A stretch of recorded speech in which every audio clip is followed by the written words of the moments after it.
Hello everyone, this is Manali Malhotra. Welcome back to my channel. So as promised, we are back with another video on mentoring series. So this is the part 2 of that mentoring series. Now before starting with the main content of this video, I would like to reiterate some of the key highlights of the last video. The first is wherein I mentioned that what are some of the common mistakes that students do while preparing for the exams.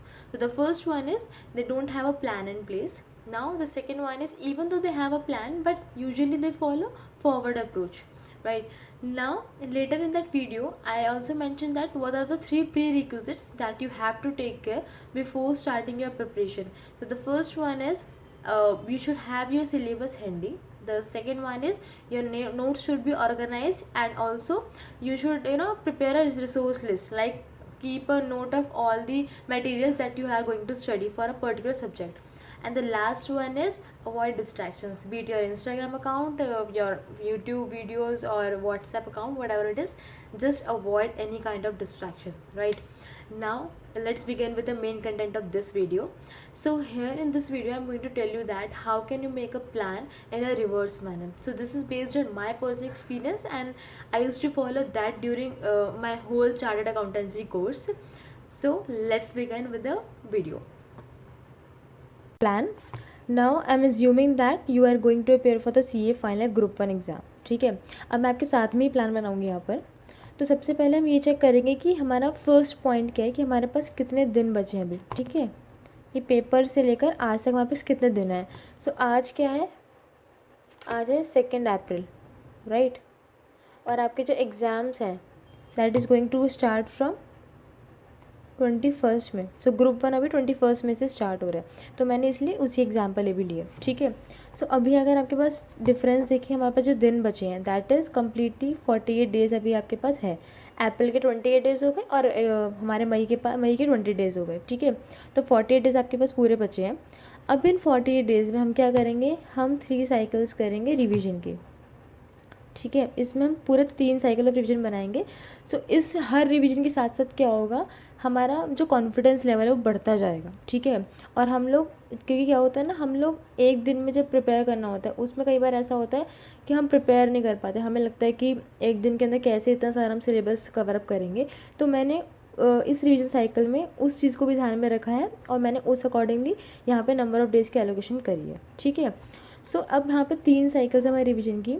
तो और हर cycle का ना अलग अलग अपना motive होता है. ठीक है, सो फर्स्ट में क्या होगा, सबसे पहले अगर हम फर्स्ट रिवीजन साइकिल की बात करते हैं यहाँ पे, सो फर्स्ट रिवीजन साइकिल में यहाँ पे क्या होगा, आप स्टार्टिंग के 6 डेज आप पूरे FR के ही दोगे. ठीक है, आपके मेनली फर्स्ट ग्रुप में ना 4 पेपर्स होते हैं. पहला आपका होगा FR, सेकंड आपका होगा SFM, तीसरा आपका होगा आई थिंक लॉ, ऑडिट होता है आपका, एंड फोर्थ आपका होता है लॉ. ठीक है, ये आपके एग्ज़ाम्स होते हैं. सो सबसे पहले हम लोग क्या करेंगे, FR को तो हम 6 डेज़ देते हैं. तो यहाँ पर मैं क्या करूँगी, 6 डेज़ तो 20th को करूँगी, और 20 से पहले 6 डेज़, तो 15th में से लेकर 20th में तक तो मैं सिर्फ FR ही करूँगी. ठीक है, तो यहाँ पे पूरे 6 डेज़ मेरे कवर हो गए, 15, 16, 17, 18, 19, 20, 6 दिन. फिर हम क्या करेंगे, यहाँ पे 2 डे रिवीजन साइकिल रखेंगे. वो जो 2 डे रिवीजन साइकिल होगी that is going to help us in preparing the exam in 1 day. उस एक दिन का जो प्रेशर होता है ना, उसको हैंडल करने में बहुत ज़्यादा हेल्प करता है हमें. क्योंकि 2 दिन में क्या होता है, जब आप रिवीजन करते हो आप बिल्कुल ऐसे पढ़ रहे होते हो जैसे आप एग्ज़ाम के लिए रिवीजन करोगे. ठीक है, तो आपको ना थोड़ा शॉर्टकमिंग्स पता लगता है कि आपके कोई अगर नोट्स में कुछ इशू है, या फिर आपको पता लग जाएगा कि जो मैंने स्ट्रैटेजी बनाई है, जो भी मैंने कि पहले मैं ये चैप्टर पढ़ने वाला हूँ, सेकंड ये, फिर फोर्थ ये, उसमें अगर कुछ इश्यूज़ हुए तो आपको पता लग जाएगा. ठीक है, इसीलिए हमारा मोटिव रहता है कि हम उसके लिए भी प्रिपेयर करें. सो इसमें मैंने 2 डे रिवीजन कवर करा है. तो FR को तो हमें 2 डे रिवीजन करने की कोई ज़रूरत नहीं, बिकॉज हम फर्स्ट पेपर को यूजुअली 4-5 दिन देते ही है. तो यहाँ पर मैंने FR को 6 दिन दिया. ठीक है, फिर हम लोग क्या करेंगे, 13th और 14th इसमें हम लोग करेंगे लॉ का पेपर. देन 11th और 12th इसमें हम करेंगे ऑडिट, एंड यहाँ पे 9th और 10th इसमें आप करेंगे SFM. ठीक है, अब इस स्ट्रैटेजी को समझना कि मैंने ऐसा क्यों लिखा है कि पहले लॉ फिर ऑडिट फिर SFM. बट एग्ज़ाम कैसे हैं, पहले SFM का है एग्ज़ाम, फिर उसके बाद ऑडिट का है, फिर लॉ का है. तो मैंने अपोजिट क्यों रखी स्ट्रैटेजी. इसका मोटिव क्या है कि देखो, अभी आपने यहाँ पे 10th को, यहाँ पे अब अगर आप 10th को अपना एसएफएम पढ़ रहे हो, ठीक है, और आपका एग्ज़ाम कब है, अब मैं यहाँ पे एग्ज़ाम की डेट भी लिख देती हूँ। तो आपके एग्ज़ाम की डेट्स हैं, इसकी है 21, इसकी है 23, इसकी है 25 और यहाँ पे है 28, ठीक है। यहाँ पे सिर्फ 2 डेज़ का गैप है लॉ में आपको। तो अभी आपका जो एसएफएम का एग्ज़ाम है दैट इज़ 23 को है, ठीक है। अभी कितना गैप है, एसएफएम आप कर रहे हो 10 तारीख को, 23 को एग्ज़ाम है, तो 13 दिन का गैप हो गया, 12-13 दिन का, ठीक है। अब सपोज़ आप क्या करते हैं, आप इसी स्ट्रक्चर को फॉलो करते कि पहले आप एफआर करते, फिर एसएफएम करते, फिर ऑडिट, फिर लॉ करते। अगर आप यही स्ट्रक्चर फॉलो करते, ठीक है, तो आप ये देखो कि अगर आपने यहाँ पे पहले यहाँ पे अपने क्या करा होता, लॉ करा होता लास्ट में, ठीक है। तो एसएफएम कब आता, आई नो एसएफएम पहले आ जाता, बट आप लॉ के पॉइंट ऑफ व्यू सोचो कि लॉ अगर आप 10 तारीख को करते और लॉ का एग्ज़ाम कब है आपका 28 को, तो डेज़ का गैप देख रहे हो कितना ज़्यादा है, ठीक है।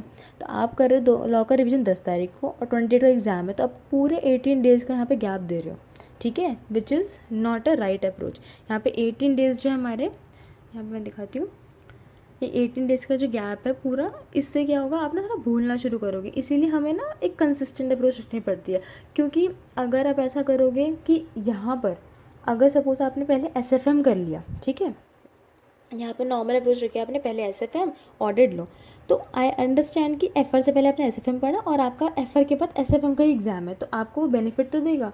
बट हमें ये चीज़ समझनी है यहाँ पे कि हमें ना सिर्फ एक पेपर में स्कोर नहीं करना, ठीक है, हमें हर पेपर को इक्वल इंपॉर्टेंस देनी है और हमें हर पेपर में पास होना है। ऐसा नहीं कि हम लॉ में इतना गैप रख लें, ऑडिट में इतना गैप रख लें जिसकी वजह से हमारा उन दोनों का पेपर ख़राब हो जाए, ठीक है।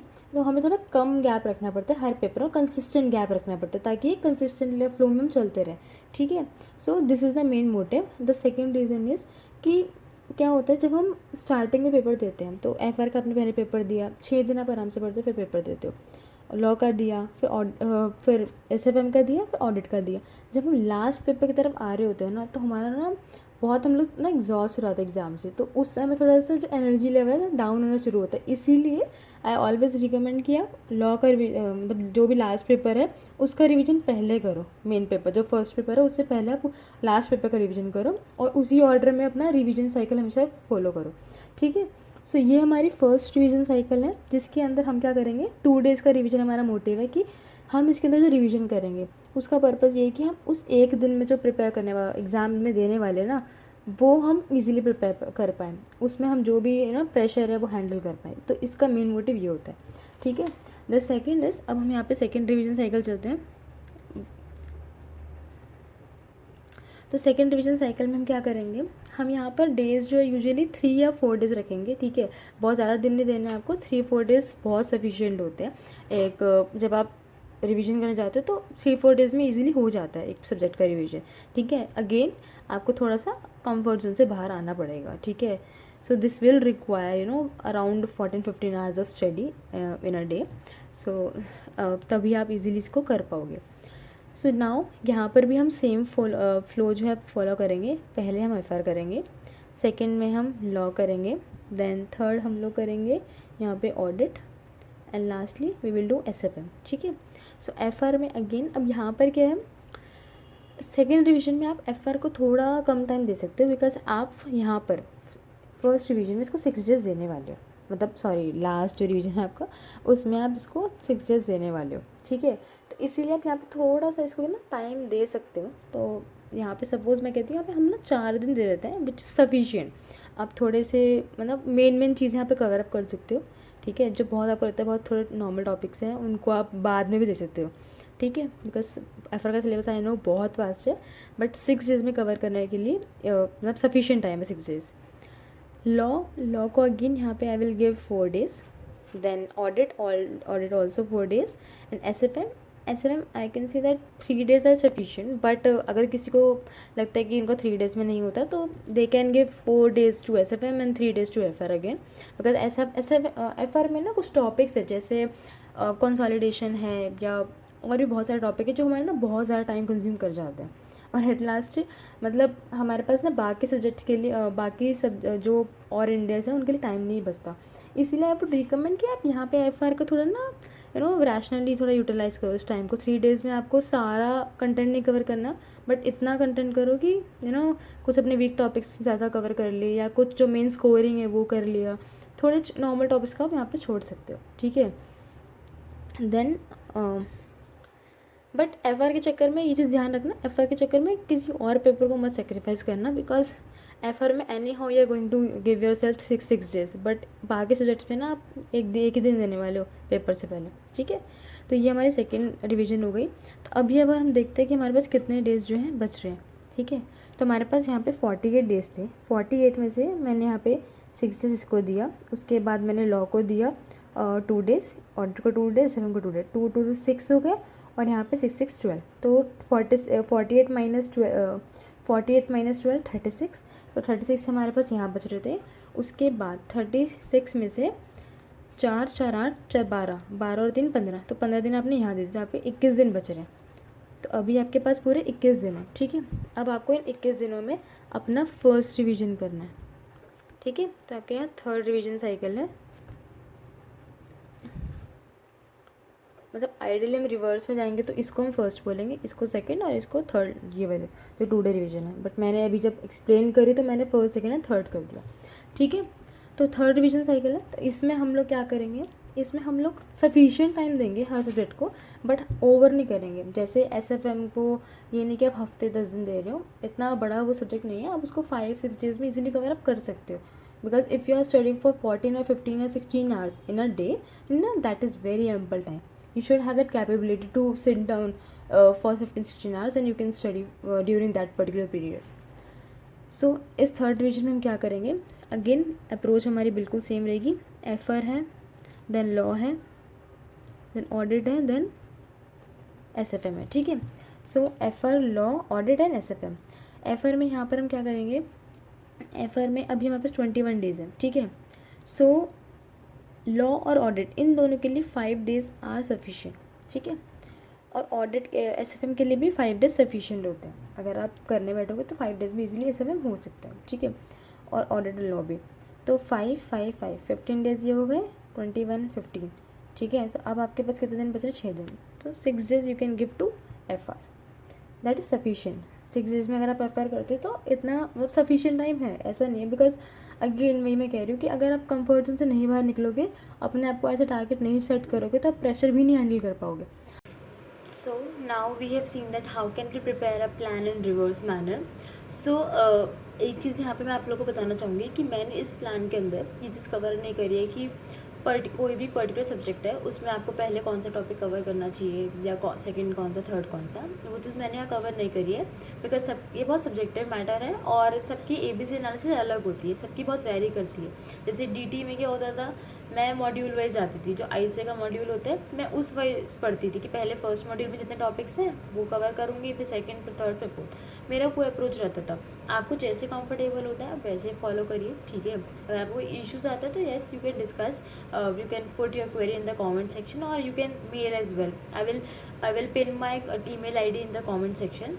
Now further I would recommend you guys to prepare a ABC analysis now. And when you have to prepare this ABC analysis, the moment you have completed your revision cycle, so जब आपने for example first revision cycle आप कर रहे हो, law का आपने suppose करो first revision cycle complete कर दिया, तो जिस दिन आपने अपना सिलेबस ख़त्म करा पढ़ के, उसी दिन आप क्या करो, रैप अप करने से पहले, नेक्स्ट सब्जेक्ट पे मूव करने से पहले आप फटाफट से क्या करो, एक स्ट्रैटेजी बना लो, ABC एनालिसिस बना लो, ठीक है, कि मेरे को पहले कौन सा टॉपिक पढ़ना है, सेकंड कौन सा पढ़ना है, इस तरीके से बना लो। इसके 2 बेनिफिट्स हैं। पहला कि जब आप नेक्स्ट टाइम जब जंप करोगे उसी सेम सब्जेक्ट पर, तो आपको टाइम वेस्ट नहीं करना पड़ेगा कि पहले क्या करना है, दूसरा क्या करना है, थर्ड क्या करना है, ठीक है। उसे टाइम सेव करता है आपको बहुत ज़्यादा। और दूसरी चीज़ कि जब आपने पढ़ा होता है ना, अभी जैसे आपने लेटेस्ट पढ़ा है, आप उसके बाद ही अपनी ABC एनालिसिस बना रहे हो, तो आपके माइंड में ना सारे पॉइंट्स बहुत फ्रेश रहते हैं, ठीक है। आपको पता होता है कि कौन सा टॉपिक है जो आपको थोड़ा बहुत वीक लग रहा था, कौन सा टॉपिक है जिसमें आपको लगता है कि थोड़ा मेरे लिए बहुत सिंपल है, या फिर कुछ टॉपिक ऐसे होते हैं ना जिसमें कि ये तो मेरे को देखना ही देखना था, कुछ भी हो जाए मतलब ये पेपर से पहले भी देख के जाना है, कुछ इश्यूज होते हैं ऐसे कुछ क्वेश्चंस में या किसी पर्टिकुलर टॉपिक के अंदर, तो आप ऐसे ना हाईलाइट कर सकते हो उसको और उस अकॉर्डिंगली अपनी एक बार एनालिसिस बना सकते हो, ठीक है। बिकॉज यही अगर चीज़ आप 10 दिन बाद बनाने जाओगे तो शायद आप कुछ चीज़ें भूल जाओ, अब भूल जाओ कि आपको कौन सा टॉपिक थोड़ा ज़्यादा जिसमें इशू क्रिएट कर रहा था, वो चीज़ आपको शायद ना याद रहे, इसीलिए आई रिकमेंड कि आप पहले ही उसको बना के चलो, ठीक है। So this is it about the second part of the video. Now if you have any queries regarding the plan, because here I was assuming that you are going to appear for the first group of the CA final, and also I assume that कि आपने एक बार अपना syllabus कर रखा है, एक बार अच्छे से आपने एक बार पढ़ रखा है, ठीक है।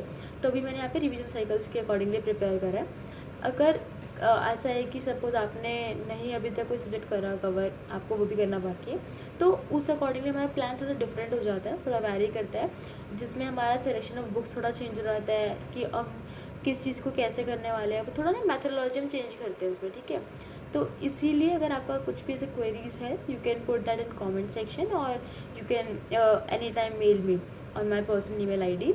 I have mentioned that email ID in the comment section. I have pinned that particular comment, so you can refer that. So good luck, and let's meet in our next video.